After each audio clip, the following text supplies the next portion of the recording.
Hi friends. இப்போ வந்து நம்ம ஒரு மேட்ச் ரிவ்யூக்கு வந்திருக்கிறோம். என்னடா தனியாக உட்காந்துருக்கேன்னு பார்த்தீங்கன்னா, நம்ம கூட பேசிட்டு இருந்த 3 பேருக்கும் ஆளுக்கு ஒரு வேலை வந்ததுனால அவங்க கொஞ்சம் பிஸி ஆகிட்டாங்க. ஸோ இது என்ன மேட்சோட ரிவ்யூன்னு பார்த்தீங்கன்னா, ராஜஸ்தான் vs எம்ஐ. அது வந்து ஒரு ரெயின் அஃபெக்டட் மேட்ச். 11 ஓவர் தான் மேட்ச் நடந்தது. டாஸ் ஜெயிச்சு ராஜஸ்தான் வந்து பேட்டிங் எடுத்தாங்க. இப்போ அதுக்கு முந்தின மேட்ச் கேகேஆரும் அதே தான் பண்ணாங்க. ரெயின் அஃபெக்டட் மேட்சாக இருக்க போதுன்னு தெரிஞ்சவொடனேயும் டாஸ் ஜெயிச்சு பேட்டிங் எடுத்ததப்போ பயங்கரமான கிரிட்டிசிசம் இது பண்ணார் அஜிங்கிய ரஹானே.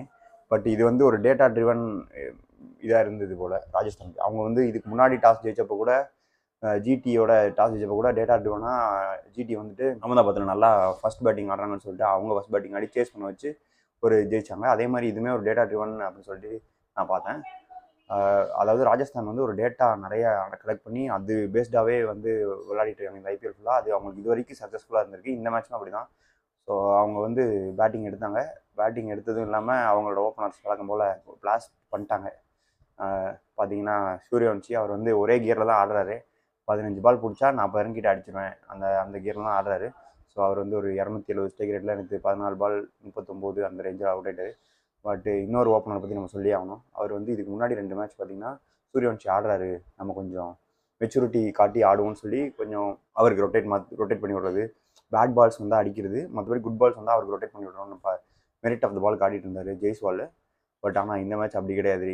நானும் ரவுடி தான் அப்படின்ற மாதிரி பாலே 6, 2வது பாலே 6, ஓவரில் 22 ரன் அவர் மட்டுமே அடித்தார். ஸோ அந்த கான்ஃபிடென்ஸில் இப்போ அவரே அடிக்கிறான்றப்போ சூரியவன்ஷி ஏற்கனவே அடிக்கிறவர். ஸோ அவர் பும்ராவை 3 பாலில் 2 6 அவர் ஃபேஸ் பண்ண சூரியவன்ஷி பும்ராவை ஃபேஸ் பண்ண 3 பாலில் 2 6 பும்ராவை ஃபஸ்ட்டு 3 பால்ஸ் ஃபேஸ் பண்ணி 2 6 அடிக்கிறதுலாம் சும்மா விஷயம் கிடையாது. ஸோ கிரெடிட்ஸ் கொடுத்தே ஆகணும் நம்ம அதுக்கு. அவங்க ஓப்பனிங் பார்ட்னர்ஷிப் வந்து பயங்கரம். ப்ளஸ் ஜெய்ஸ்வால் பற்றி நம்ம மென்ஷன் பண்ணி பேசியே ஆகணும் இந்த மேட்ச்சை பொறுத்த வரைக்கும். என்னென்னு பார்த்தீங்கன்னா ஸ்டார்ட் வந்து நான் தெரிஞ்சிருச்சு 11 ஓவர் மேட்ச் அப்படின்றப்போ நம்ம அடித்தாதான் நம்மளும் சேர்ந்து அடித்தாதான் ஸ்கோர் ஓரளவுக்கு நம்ம டிஃபெண்டபிள் டோட்டல் போட முடியும்னு தெரிஞ்சு ஸ்டார்டிங்லேருந்தே அடித்தார். அதுவும் இல்லாமல் நீங்கள் பார்த்தீங்கன்னா கடார் முடார் ஷாட்ஸ்லாம் கிடையாது, cricketing shots plus classic shots தான். ஜெய்ஸ்வால் வந்து அவரோட T20 இந்தியன் காலப்போ இந்த தடவை வந்தே ஆகணுன்ற மாதிரி தான் ஆடுறாரு. எங்கள் வெங்கட் வந்து ஆர்ஆர் டீம் ரிவ்யூவில் பார்த்தினாலும் சரி, இல்லை நாங்கள் ஆரஞ்சு பர்பிள் கேப்பர் அந்த ப்ரெடிக்ஷனில் பார்த்தினாலும் சரி, வெங்கட் வந்து ஜெய்ஸ்வால் பற்றி பேசியிருந்தார். என்னென்னா இந்த தடவை வந்து அவர் இந்தியன் T20 செட்டப்புக்குள்ளே வந்தே ஆகணுன்ற மாதிரி ஆடுவார். ஏன்னா சாம்சன் இல்லை, ப்ளஸ் சூரியவன்ஷி வந்து ஹிட்டராக இருக்கார். ஸோ நம்ம கொஞ்சம் மெச்சூர்டாக ஆடுவோன்ற மாதிரி. ஸோ அதுக்கேற்ற மாதிரி தான் இந்த 3 மேட்சுமே அவர் பெர்ஃபார்ம் பண்ணியிருக்காரு. தேவைன்றப்போ அடிச்சாகணுன்றப்போ அடிச்சிடுறாரு. ப்ளஸ் மெச்சூர்டாக விளையாடணும், நம்ம ஆப்போசிட்டில் இருக்கிற பேட்ஸ்மேன் அடிக்கிறாருன்றப்போ நம்ம வந்து சிங்கிள் ரொட்டேட் பண்ணி குட் பால்ஸ் அடிச்சுட்டு மெரிட் ஆஃப் த பாலுக்கு ஆடுவோன்றது வந்து பயங்கரமான ஸ்ட்ராட்டஜியோடு வந்திருக்காரு. ப்ளஸ் ஆரஞ்சு கேப்பும் இப்போ அவர் தலையில் தான் இருக்குது. 170 ரன் 3 இன்னிங்ஸில் ஒரே ஒரு தடவை தான் அவுட் ஆகிருக்காரு. 2 இன்னிங்ஸில் நாட் அவுட் பேட்ஸ்மேன் வேறு. ஸோ அவரோட ஃபார்முன்றது ராஜஸ்தானுக்கு ரொம்ப முக்கியம். அதே மாதிரி இந்தியன் டீமோட இந்த ஐபிஎல் முடியும் போது எனக்கு தெரிஞ்சு இந்தியன் T20 செட்டப்பில் ஒரு பார்ட்டாக ஆகிறதுக்கு சான்சஸ் நிறையவே இருக்குது ஜெய்ஸ்வாலை பொறுத்த வரைக்கும். ஸோ அது அவங்க ஓப்பனிங் பார்ட்னர்ஷிப்னு சொல்கிறப்போ அவங்க பவர் பிளே 11 ஓவர் மேட்ச்னால 3.2 ஓவர்ஸ் தான் பவர் பிளே, அதுலேயே 58 ரன்னு. ஸோ அங்கேயே கிட்டத்தட்ட மேட்சை இது பண்ணிட்டாங்க, சீஸ் பண்ணிட்டாங்க அவங்க. ஸோ அதுக்கப்புறமுமே இவங்க கொஞ்சம் நல்லா தான் அப்படியே எடுத்து போயிட்டே தான் இருந்தாங்க. ப்ளஸ் 150 போர்டில் போட்டாங்க 11 ஓவர்ஸ்க்கு. நம்ம வந்து நேற்று ப்ரிவியூவில் பேசின மாதிரி அவங்களுக்கு இன்னும் அந்த மிடில் ஆர்டர் பிரச்சனையாக தான் இருக்குது. இப்போ ஓப்பனர்ஸ் 2 பேரும் அவுட் ஆனதுக்கப்புறம், ஓப்பனர்ஸ் 2 பேரும் இல்லை, ஓப்பனர்ஸ் அவுட் ஆனதுக்கப்புறம் அடுத்து வந்த பேட்ஸ்மேன்ஸ் எல்லாமே கொஞ்சம் ஸ்ட்ரகிள் பண்ணாங்க. த்ரூ ஜெரல் போன மேட்ச் நல்லா ஆனார், ஆனால் இந்த மேட்ச் அவருக்கு படலை. ஸோ சீக்கிரமே அவுட் ஆகிட்டார் கூட. அதுக்கப்புறம் ரியான் பராக் அடிக்க ஆரம்பிச்சார், ஆனால் டக்குன்னு அவுட் ஆகிட்டார். ஸோ அது அவங்களுக்கு வந்து பெரிய பிரச்சனையாக இருக்குது. மிடில் ஆர்டர்ன்றது ராஜஸ்தானை பொறுத்த வரைக்கும் இன்னுமே பிரச்சனையாக தான் இருக்குது. அதை வந்து அவங்க ஓப்பனர்ஸ் வந்து கவர் பண்ணிட்டு இருக்காங்க. 3 மேட்சாக அதே தான் நடந்திருக்கு. ஸோ அடுத்த வர மேட்ச்லையும் பார்ப்போம் என்ன நடக்குதுன்னு. ஸோ நம்ம வந்து எம்ஐயோட பவுலிங் வரணும். பவுலிங் வந்து நல்ல பவுலிங் தான், ஆனால் லென்த்லாம் நிறைய மிஸ் பண்ணதுனால ஏற்கனவே அவங்க 2 பேரும் அடிக்க தான் போகிறாங்க ஓப்பனர்ஸ். ஸோ இவங்க லென்த்து வேறு மிஸ் பண்ணுறப்போ பும்ரா நேற்று லென்த் மிஸ் பண்ணார். கமெண்ட்ரியில் கூட சொல்கிறாங்க பும்ரா ஒரு ஹியூமன் தான் அப்படின்ட்டு கமெண்ட்ரியில் சொல்கிற அளவுக்கு நேற்று இருந்தது மேட்ச்சு. ஸோ நான் வந்து மும்பையில் என்ன மிஸ்டேக் பார்த்தேன்னா டீம் சேஞ்சஸ், அதை பற்றி நம்ம பேசியாகணும். டீம் சேஞ்சஸ் வந்துட்டு ராஜஸ்தான் சேம் டீம் தான், அது அவங்க வின்னிங் காம்பினேஷன் மாற்றாமல் 3 மேட்ச் ஜெயிச்சிட்டாங்க இப்போ இது வரைக்கும் வச்சுக்கோங்களேன், நேற்று நடந்த மேட்சோட. ஸோ மும்பை வந்து திரும்ப கோளாறுகள் நிறைந்த அணி அப்படின்ற மாதிரி ஹர்திக் பாண்டியா வந்தார். ஸோ ஹர்திக் பாண்டியா வந்துட்டாருன்னா அவரை உள்ளே போட்டு அவருக்கு ரீப்ளேஸ்மெண்ட் எடுத்த ஆளை வெளியே போட்டால் ஓகே தான். ஹர்திக் பாண்டியா உள்ளே போட்டு கார்பின் பாஷை வெளியே போட்டு தீபக் சகர் ஷர்துல் தாக்கூர் ஆட வச்சுட்டாங்க. ப்ளஸ் சாண்ட்னரை தூக்கி வெளியே போட்டு திரும்ப அல்லாஹ் கசன்ஃபரை உள்ளே கொண்டு வந்தாங்க. ஏதோ ஒரு குளறுபடியான டீமில் வந்து 3 சேஞ்சு. ராகுல் சகரை வெளியே போட்டாங்க. ராகுல் சகர், அல்லாஹ் கசன், இது சாண்ட்னரு, இது கார்பின் பாஷ் 3 பேர் வெளியே போயிட்டு ஹர்திக் பாண்டியா, அல்லாஹ் கசன்ஃபர், ட்ரெண்ட் போல்ட் 3 பேர் எடுத்து. ட்ரெண்ட் போல்ட் வந்து இது வரைக்கும் நீங்கள் பார்த்தீங்கன்னா ஃபர்ஸ்ட் ஓவர் போட்டு அதிக விக்கெட் எடுத்தது ட்ரெண்ட் போல்ட்டில் ஒரு லிஸ்ட்டில் இருப்பார். அவருக்கு நியூ பாலை கொடுக்காம தீபக் சகர் கிட்ட கொடுத்து ஓவரில் 22 போயிடுச்சு. ஸோ அதுக்கு அடுத்து ஒரு வேறு வழியே இல்லாமல் பும்ராவை எடுத்துகிட்டு வந்து அவன் பும்ராவுக்கும் லென்த் மிஸ் ஆக போய் பும்ராவே 14 ரன் அடிச்சதுக்கப்புறம் நீங்கள் 3வது ஒரு போல்ட் எடுத்துகிட்டு வந்தீங்கன்னா அவன் பேட்ஸ்மேன் பீக் கான்ஃபிடன்ஸில் பும்ரா போல்ட்டையுமே போட்டு பொழந்துட்டாங்க 22 ரன். இது ஒரு மிஸ்டேக்கு. டீம் காம்பினேஷன் செட் ஆகலை, பவுலிங் சேஞ்சு செட் ஆகலை. மேட்ச் இது தான் பண்ணார் ஹர்திக் பாண்டியா. இந்த மேட்சும் இதே தப்பு தான், ஒன்றும் சொல்கிறதுக்கு இல்லை. அது போக நேற்று அவங்க பேட்டிங் ஆடும்போது ஒரு இம்பாக்ட் சப் ஒன்று சேஞ்ச் பண்ணாங்க. நான்லாம் அப்படியே மெய் சிலுத்துட்டேன் எனக்கு. அந்த மாதிரி பேட்டிங் இப்போ இம்பாக்ட் சப்பு பேட்டிங் ஆடுறீங்க, 5 விக்கெட் விழுந்துருச்சு.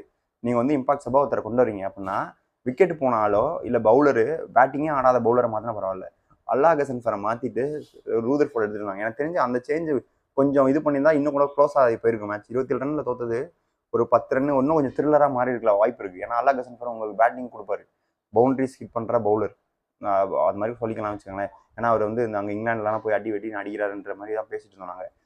ஸோ அது ஒரு டாக்டிக்கல் சேஞ்சு மிஸ்டேக்கு. எனக்கு தெரிஞ்சு மும்பை வந்து ஸ்ட்ராங் டீம், இந்த மாதிரி கோளாறு பண்ணியே போயிடுவாங்கன்றதான் என்னோட இதாக இருக்குது. அதே மாதிரி ரியான் லிங்க்டனோட வீக்னஸ் ஏதோ பிடிச்சிட்டாங்களோன்னு நினைக்கிறேன். ஏன்னா போன மேட்சும் உங்களுக்கு அந்த பேக் ஆஃப் லென்த்தில் பால் வெளியே போகிற பாலை அடிக்க போய் மிஸ் டைம் ஆகி கேட்ச் ஆச்சு. இதே தான் இன்றைக்கும் வெளியே போகிற பால் இது பண்ணி அதே தான் இது பண்ணுறாங்க. அதுவும் இல்லாமல் தெரில, கண்டுபிடிச்சாலும் தெரில. இப்போ எனக்கு தெரிஞ்சு மும்பைகிட்ட இருந்து இந்த சேஞ்சுமே எதிர்பார்க்கலாம்னு நினைக்கிறேன்.